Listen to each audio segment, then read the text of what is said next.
그 맥스터가 내일 점상을 한다 그러면은 다른 메타버스 관련주들도 내일쯤에는 반등이 나올 가능성이 있습니다. 요새는 금리 떨어지면은 빅테크도 같이 빠집니다. 그래서 점점 22년까지는 동결할 확률이 높아지고 있다.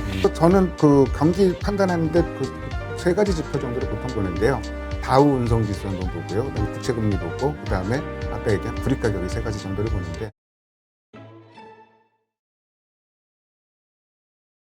자, 그렇다면 이번에는 FOMC 오늘 새벽이죠? 그러니까 예. 오늘 새벽, 내일 새벽. 네. 내일 새벽에 이제 결과가 전해질 것 같은데, 일단 뭐 많은 분들 예상하시는 거는 뭐 큰 변화는 없을 것이다 이렇게 보는데, 네. 소장님도 같은 생각이신가요? 예, 저도 그렇게 보고 있는데요. 아마 테이퍼링을 언급은 하긴 할 거예요. 근데 저희 6월 FOMC 회의가 뭐 기존 정책은 금리 뭐 인플레이션은 일시적이다 뭐 이런 립 서비스도 나왔고 그리고 뭐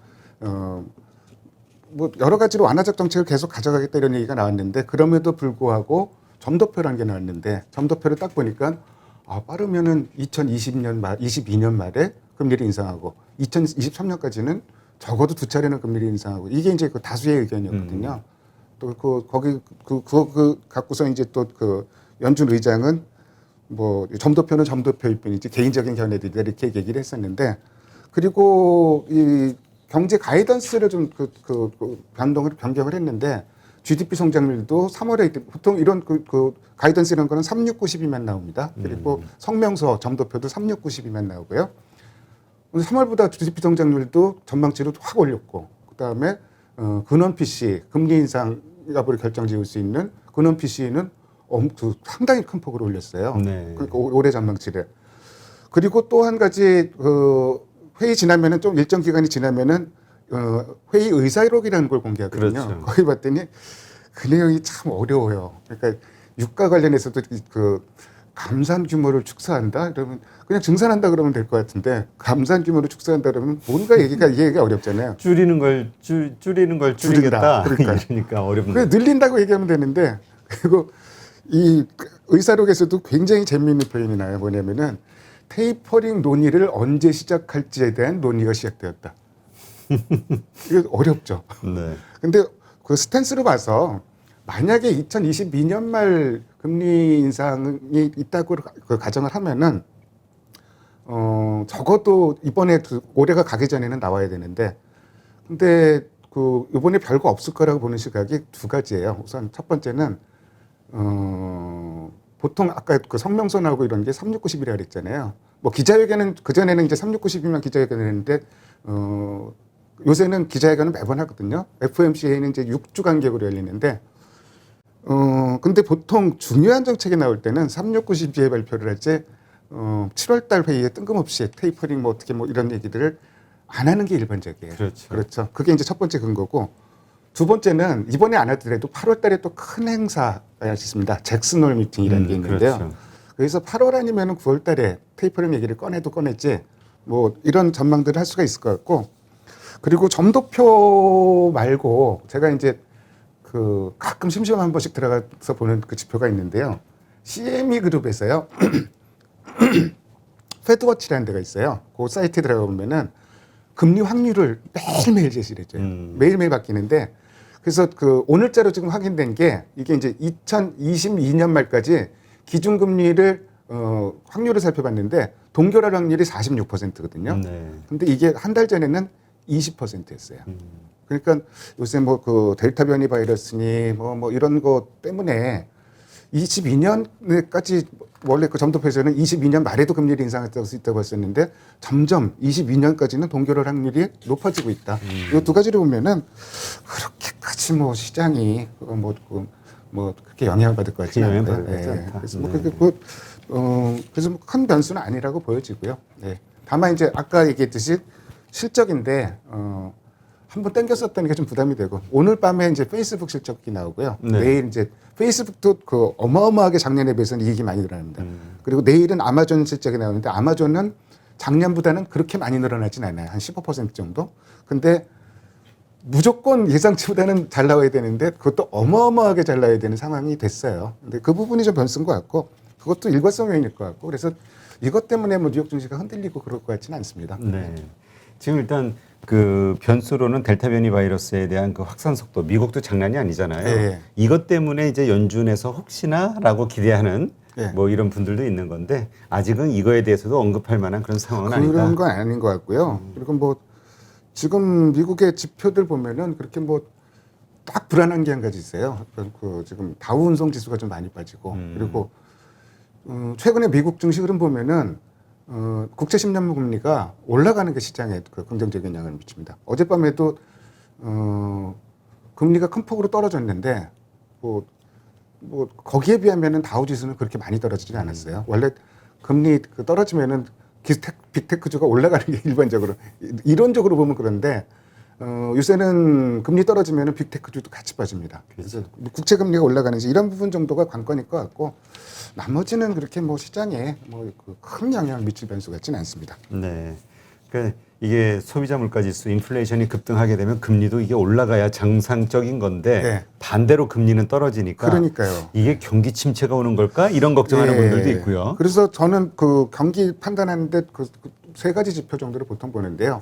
다우 운송 지수 한번 보고요. 그다음에 국채 금리 보고 그다음에 아까 얘기한 구리 가격이 세 가지 정도를 보는데 유가는 지금 뭐 공급을 얼마나 하니 그 수요가 얼마나 되는지 뭐 서로 뭐 왔다 갔다 하면서 결국은 공급 싸움 얘기가 되기 때문에 이거 갖고는 예측하기가 어려울 것 같고 한 세 가지 지표 정도가 시장에 영향을 많이 미친 변수로 보시면 될 것 같습니다. 네, 알겠습니다. 자, 그렇다면 철강주 말고 네. 또 하나 이렇게 괜찮게 보시는 주식이 있다 그러면 어디가 있을까요? 괜찮게 보는 지표는 아니고요. 네.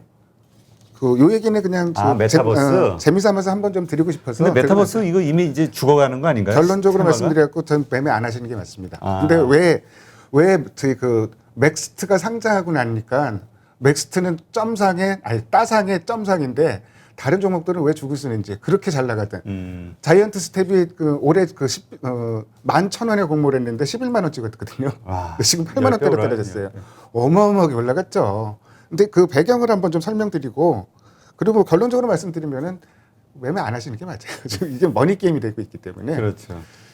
이게 이제 그 정부에서 밀어주는 그 메타버스 제가 저희 그 예전에 한번 습관적으로 메타버스 그랬더니 그 굉장히 친구 하나가 비웃더라고요. 야 유니버스가 아닌데 무슨 메타버스냐? 메타버스지 이런 얘기를 하더라고요. 그래서 근데 정부에서 밀어주고 그러니까 꿈이 있는 주식이라고 그래갖고 막 올라갔어요. 네. 특히 이제 그 자이언트 스텝 같은 경우는 리얼타임 콘텐츠라고 그래갖고요. 뭐 버추얼 스튜디오라는 거 하나 만들어 놓고 이제 뭐 시각 효과 뭐 이런 거 하는 회사인데 이쪽에 굉장히 특화가 됐는데 거기서 그치는 게 아니라 뭐 SM이라든지 네이버에서 얘네 지분 투자도 있었고 실시간으로 소통하는 거예요. 그러니까 그 해외에서도 돈 내고 이거를 사용을 하는 거예요. 그걸 기술을 제공하는 스튜디오를 운영하는 회사이기 때문에 뭐 엔터주들 막 금액락으로도 많이 올라갔었는데 네. 같이 올라갔거든요. 문제는 이제 과하게 올랐다는 게 문제고 그리고 위직 스튜디오도 같은 업종이고 맥스트 같은 경우는 증강현실 관련주인데 알체라가 거기 대비되는 회사입니다. 근데 이제 증강현실 뭐 관련주고 덱스터도 그 시각효과 관련 회사들이고요. 근데 잘 나가는 회사인데 IPO를 하게 되면은 긍정적인 효과가 있을 때가 있고 부정적인 효과가 있을 때가 있어요. 처음에 긍정적인 효과는 관련주들이 올라갈 가능성이 있어요. 네. 그러니까 그 맥스트가 상장한다, 저희가 IPO 한다 그랬더니 갑자기 그 메타버스 관련주들이 어마어마하게 그냥 급등을 해버린 거예요. 더 세게 올라가 버린 거죠. 그리고 부정적인 요소는 사실은 다음 주까지도 좀 그 청약 다음 주에는 또 그 게임 회사 크래프톤 청약도 있는데 이제 청약 열기는 조금 식을 것 같고 근데 왜 그런 현상이 벌어진지 이게 다 자꾸 돌아가는데 맥스트를 근데 그 공모가를 산정을 하는데 메타버스주랑 그 비교를 할 수가 없어요. 비교 회사를 메타버스주를 꼽을 수가 없는 거예요. 그렇죠. 네, 뭐 메타버스는 꿈이 있는 그 종목들이 있지 실적이 나오는 것도 아니고 당장 그렇죠. 지금, 특히 작년 실적 이런 거 갖고 뭐 비교할 만한 회사가 없는 거예요. 그래서 비교한 회사가 플랫폼 회사들이랑 비교합니다. 그 한컴 MDS라든지 내비게이션 하는 회사 뭐죠? 그 아이나비 하는 갑자기 종목이 생각이 안 나네. 그런 종목들 팅크웨어네. 팅크웨어. 팅크웨어. 예, 팅크웨어 같은 종목들하고 비교를 하다 보니까 너무 이 종목이 그러니까 공모가가 싸다고 느껴지는 거예요. 네. 그러니까 심지어는 그 밴드가 있잖아요. 밴드 상단을 넘어가는 가격으로 공모가를 정했습니다. 그러고서 딱 상장을 했는데 어제 상장을 해갖고 따상을 했는데 시가총액이 3천억대였어요. 근데 맥스트가 3천억대인데 다른 종목들 너무 비싼 거 아니야? 이런 생각이 들 수가 있죠. 맥스트가 더 좋아 보이는데. 그렇죠. 근데 특히 알체레 같은 종목은 또 공교롭게도 어제 우리는 메타버스 업체가 아니다 이렇게 막 얘기를 막 하니까 이런 영향이 있는데 맥스트가 상장하면서 상대적으로 다른 종목들은 싸 보이는 거예요. 사실은 뭐 시가총액이 절대적인 기준은 아닌데 오늘 맥스트는 어제 이제 따상하고 오늘 점상이었잖아요. 내일 또 점상한다 그러면은 시가총액이 대략 5천억대 진입을 합니다. 알체레랑 시가총액이 이제는 비슷해져요. 그러면은 만약에 맥스트가 내일 점상을 한다 그러면은 다른 메타버스 관련주들도 내일쯤에는 반등이 나올 가능성이 있습니다. 이제는 맥스트가 이렇게 올라왔는데 우리 또 뭐 다른 종목들도 뭐 그렇게 비싼 건 아니잖아 이런 생각할 수 있잖아요. 네. 근데 그럼에도 불구하고 너무 과해요. 좀 많이 올랐다. 예, 그래서 이런 종목들은 정말 선수들 매매 잘하는 선수들이 있거든요. 이런 종목만 대응 골라서 잘할 수 있는 빠르게. 예, 그리고 대부분 그런 분들이 데이 트레이딩 합니다.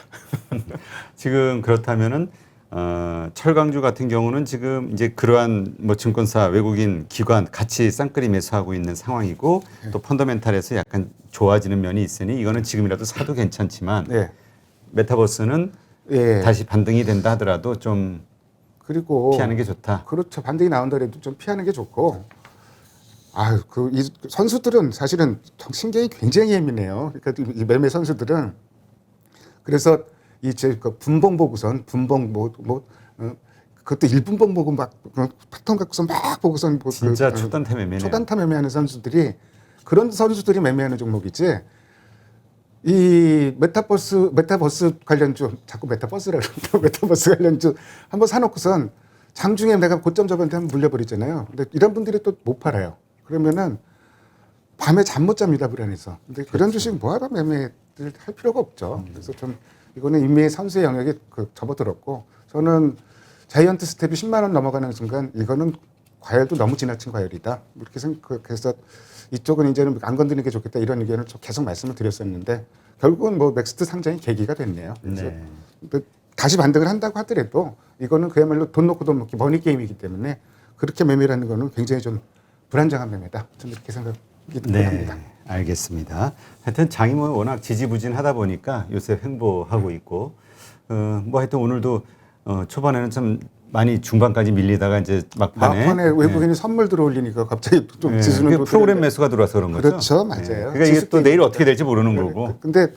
그나마 어제 그제 참 그저께는 중국이 차이나 A50 종목이 뭐 하루에 5%가 넘게 빠지고 막 이러니까 막판에 갑자기 확 밀려버리고 외국인이 갑자기 막판에 매도 규모가 확 늘어났고 그리고 어제 같은 경우는 중국은 그나마 좀 괜찮았는데 홍콩이 또 막 박살이 나니까 외국인이 코스피에서 사던 거를 다 되팔아갖고 거의 뭐 순매수 금융가 없게 만들어 놓고 이러니까 불안했는데 오늘은 그나마 좀 그거랑 다른 양상이 나타났다는 거는 그래도 중국은 여전히 불안한 건 맞아요. 그래서 그렇죠. 오늘 종목 제시해 드리는 종목도 그런 맥락에서 조금은 안전한 종목을 사실은 그 종목을 오전에 골랐는데 사실 어제도 이 종목이 좋아 보여갖고 뭐 좀 한번 얘기를 했었고 오전에 좀 얘기를 했었는데 막판에 좀 더 올라갔고 4%가 넘게 올라갔고 근데 그럼에도 불구하고 충분히 지금 가격 정도면 합리적인 가격으로 보는 종목이 있는데요.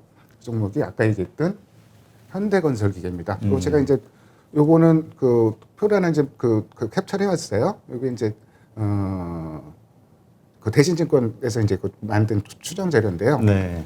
뭐 여러 가지 복잡하게 보실 거 없고요. 저기서 밑에서 네 번째죠. 네 번째.